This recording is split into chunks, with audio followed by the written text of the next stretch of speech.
Rohit Nannaware join हो चुके हैं। ठीक है, और भी कोई ज्वाइन होता है तो हम ज्वाइन करा लेंगे। बीए प्रथम वर्ष द्वितीय सत्र हिंदी ऐच्छिक प्रश्न पत्र क्रमांक 3 अर्थात गद्य साहित्य में आपका फिर से स्वागत है। मैं इस बात को आपको स्पष्ट कर चुका हूं अनेक बार कि हमारे इस पाठ्यक्रम में 2 पुस्तकें हैं। एक का नाम है कथा यात्रा जिसमें 12 कहानियां, और दूसरी पुस्तक है काग भगोड़ा जिसकी 8 गद्य व्यंग्य रचनाएं आपके पाठ्यक्रम में। इस प्रकार से 20 पाठ आपके पाठ्यक्रम में शामिल हैं, जिनमें से आज तक हमने पहली बार, देखिए ध्यान रखिए, कथा यात्रा की भूमिका के बाद पहली कहानी हमने पढ़ाई जिसका नाम था जमींदार का दृष्टांत। दूसरी कहानी पढ़ाई एक टोकरी भर मिट्टी। तीसरी कहानी पढ़ाई उसने कहा था। चौथी कहानी पढ़ाई नैराश्य। पांचवी कहानी पढ़ाई जिसका शीर्षक था पुरस्कार। छठी कहानी नारंगियां। सातवीं कहानी वह सांप।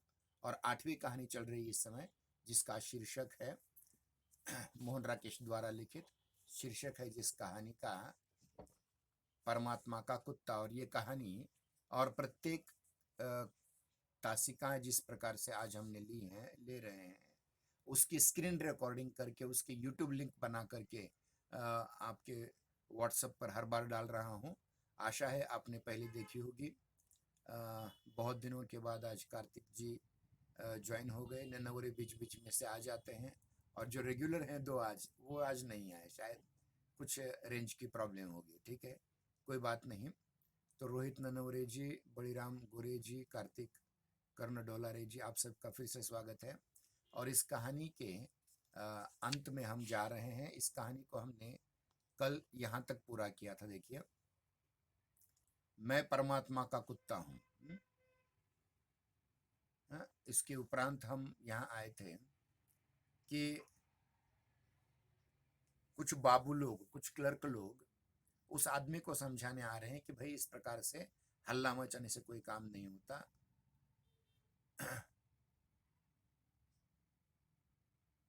अरे बाबा, शांति से काम ले, यहाँ मिन्नत चलती है, पैसा चलता है, धौंस नहीं। चलती भीड़ में से कोई समझाने लगा।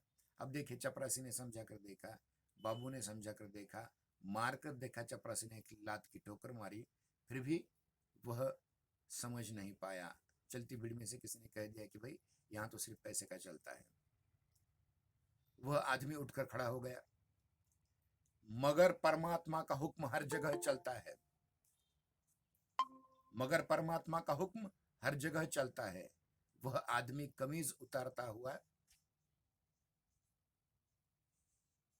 देखिए एक ज्वाइन हो गया, कोई दूसरा चला गया। ठीक है, कोई बात नहीं, हमें हमारा काम करना है।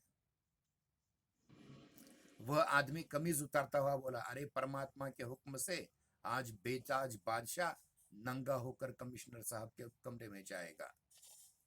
आज वह नंगी पीठ पर साहब के डंडे खाएगा।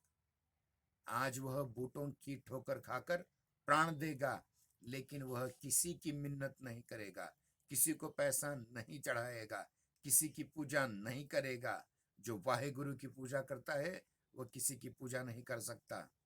वह वाहे गुरु की पूजा कर सकता है, वो किसी और की पूजा नहीं कर सकता।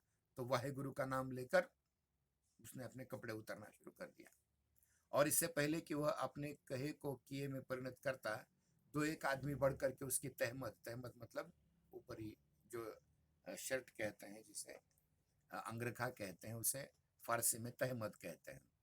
तहमत की गांठ रखे, की गांठ पर रखे उसके हाथ को पकड़ लिया। बेताज बादशाह अपना हाथ छुड़ाने के लिए संघर्ष करने लगा। मुझे जाकर पूछने दो कि महात्मा गांधी ने इसीलिए इन्हें आजादी दिलाई। ये बहुत बड़ा सवाल है। देखिए, आजादी को जिन लोगों ने अपने प्राण दे करके जेलों में रह रह करके हमें प्राप्त करवा दिया, आजादी के बाद लोगों ने उस आजादी का किया क्या? बहुत महत्वपूर्ण और बहुत चिंतन करने वाला और चिंता कराने वाला भी विषय है। मुझे जाकर पूछने दो कि क्या महात्मा गांधी ने इसीलिए इन्हें आजादी दिलाई थी कि ये आजादी के साथ इस प्रकार संभोग करें, उसकी मिट्टी खराब करें, उसके नाम पर कलंक लगाएं, उसे टके टके की फाइल में बांध करके जलील करें, लोगों के दिलों में उसके लिए नफरत पैदा करें। इंसान के तन पर कपड़े देखकर बात इन लोगों के समझ में नहीं आती। शर्म तो उसे होती है जो इंसान हो। मैं तो आप कहता हूं कि मैं इंसान नहीं, कुत्ता हूं, और कुत्ता नंगा रहता है। सहसा भीड़ में से एक दहशत सी फैल गई। कमिश्नर साहब अपने कमरे से बाहर निकल गए आए थे। वे माथे की त्योरियां और चेहरे की झुर्रियों को गहरा के भीड़ में आ गए।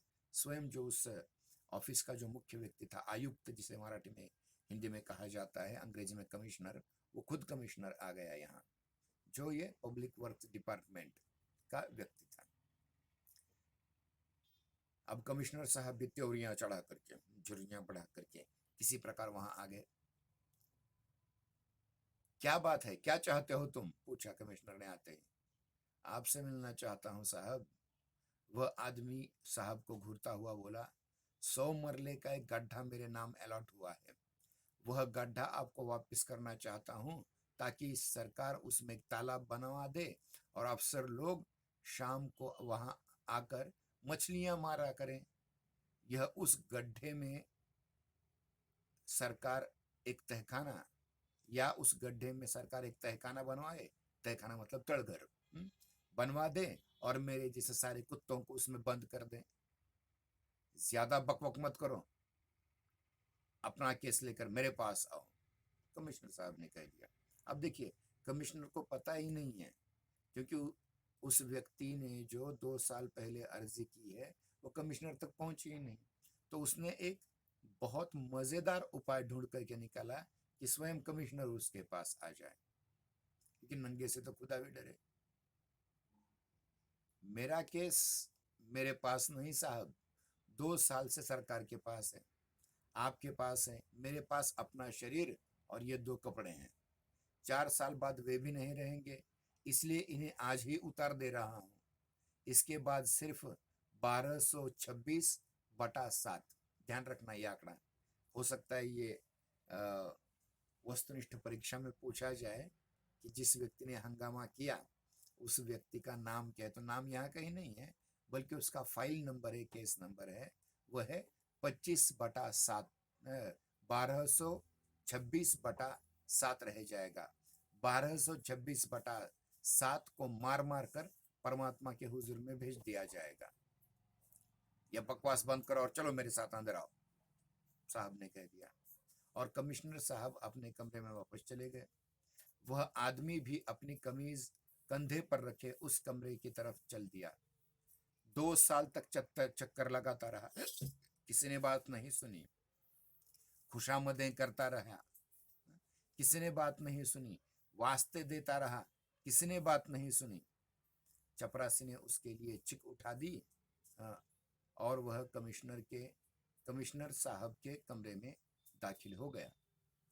घंटी बजी, फाइलें हिली, बाबुओं की बुलाहट हुई, और आधे घंटे के बाद बेताज बादशाह मुस्कुराता हुआ बाहर निकल आया। उत्सुक लोगों आंखों की भीड़ ने उसे देखा तो फिर वह बोलने लगा। चूहों की तरह बिटर बिटर कर मत देखो, देखने से कुछ नहीं होता। भौंको भौंको, कुत्ते जैसा भौंको, सबके सब भौंको, अपने आप सालों के कान फट जाएंगे। भौंको कुत्तो भौंको। उसकी भौजाई दोनों बच्चों के साथ गेट के पास खड़ी इंतजार करती रही। लड़के और लड़की के कंधों पर हाथ रखे हुए वह सचमुच बादशाह की तरह सड़क पर चलने लगा।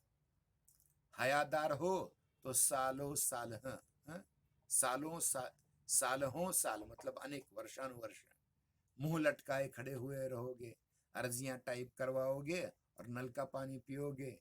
सरकार वक्त ले रही है, नहीं तो बेहया बनो, निर्लज्ज बनो अपना काम निकलवाने के लिए। बेहाई हजार बरकत है, निर्लज्जता 1000 गुना अच्छी है। ऐसा कह करके वो बेताज बादशाह आगे चलने लगा। वह सहसा रुका और जोर से हंसा। यारो, बेहयाई 1000 बरकत है, मतलब निर्लज्जता 1000 गुना अच्छी है, इसलिए मैं नंगा होकर के आज मैंने अपना काम करवा लिया। उसके चले जाने के बाद कंपाउंड और आसपास मातमी वातावरण पहले जैसा और गहरा हो गया। मातमी वातावरण मतलब कोई मर गया है घर का और उसको पिंडदान करने के लिए, उसकी अंत्येष्टि करने के लिए जिस प्रकार से मातम में रहते हैं लोग, उस प्रकार से ये मातम में रहने लगे। भीड़ धीरे धीरे बिखर कर अपनी जगहों पर चली गई। चपरासी की टांगे फिर स्टूल पर झूलने लगी। सामने के कैंटीन का लड़का बाबुओं के कमरे में एक सेट चाय ले आया। अर्जिनेविस की मशीन चलने लगी, cut cut cut cut typewriting machine, और टिक टिक की आवाज के साथ उसका लड़का फिर अपना सबक दोहराने लगा। PEN पेन, पेन माने कलम, HEN हेन माने मुर्गी, DEN डेन माने अंधेरी गुफा। और ये अंधेरी गुफा है जहां एक आदमी निर्लज्ज बन करके अपना काम करवा सकता है। और ध्यान रखिए, इस कहानी के पीछे बहुत बड़ा मनोविज्ञान है। मैं फिर से कह रहा हूं कि नारंगियां कहानी की तरह यह कहानी भी किस पर आधारित है? विभाजन पर आधारित है। और विभाजन पर आधारित होने के कारण विभक्त मानसिकता के जो लोग पाकिस्तान से भारत में चले आए और भारत में आने के बाद उन्हें सरकार ने जो मदद की, कुछ प्लॉट अलॉट करके उन्हें घर बनाने की इजाज़त दे दी, लेकिन दुर्दैव से इस व्यक्ति के नसीब में गड्ढा आ जाता है और उस गड्ढे को दूर करके वह एक अच्छी ज़मीन पाने के लिए वो जो नाटक करता है वो बहुत महत्वपूर्ण है। और इस संपूर्ण कहानी में आपको नौकरशाही पर जाने अनजाने बहुत बड़ी टीका की है, आलोचना की है। उस आलोचना को समझने का प्रयास करेंगे। तो देखिए, मैं फिर से कह रहा हूँ कि मोहन राकेश जी स्वयं पाकिस्तान और हिंदुस्तान के बंटवारे के स्वयं भुक्तभोगी थे। वे जालंधर में रहा करते थे और जालंधर पंजाबियों का बहुत महत्वपूर्ण शहर है। और हो सकता है कि उन्होंने देखा होगा कि पाकिस्तान से आने वाले निर्वासित जिनके नाम के पीछे आनी आनी सिंधी लोग जो हैं, जैसे अडवाणी, ललवानी, गुगलानी, और स्वयं मोहन राकेश का नाम ही पूरा नाम है मदन मोहन गुगलानी। तो उन्होंने जिस प्रकार से इस तथ्य को समझा, इस बात को समझा कि किस प्रकार से जो निर्वासित व्यक्ति यहाँ शरणार्थी बन करके आए, वो आगे चलकर कैसे पुरुषार्थी बने और किस पुरुषार्थ से उन्होंने अपने हक को प्राप्त किया, ये इस कहानी का मतितार्थ है। किसी को कुछ पूछना है इस कहानी के बारे में? बागवान जी?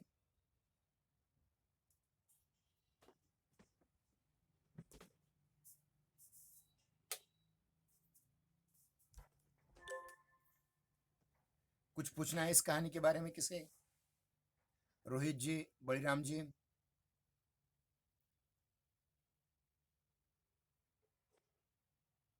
मेरी आवाज तो आ रही है ना सभी को? कृपया अपना माइक चालू करें। हाँ, कुछ पूछना है इस हाँ कहानी सर। के, पूछना है इस कहानी के बारे में कुछ? नहीं सर। ठीक है, समझ में आई। आप तीनों तासिकाओं को थे। बलिराम जी, आपकी समझ में आ गई? और ध्यान रखिए, मैं, हाँ, पूछ, आ गई, ठीक है।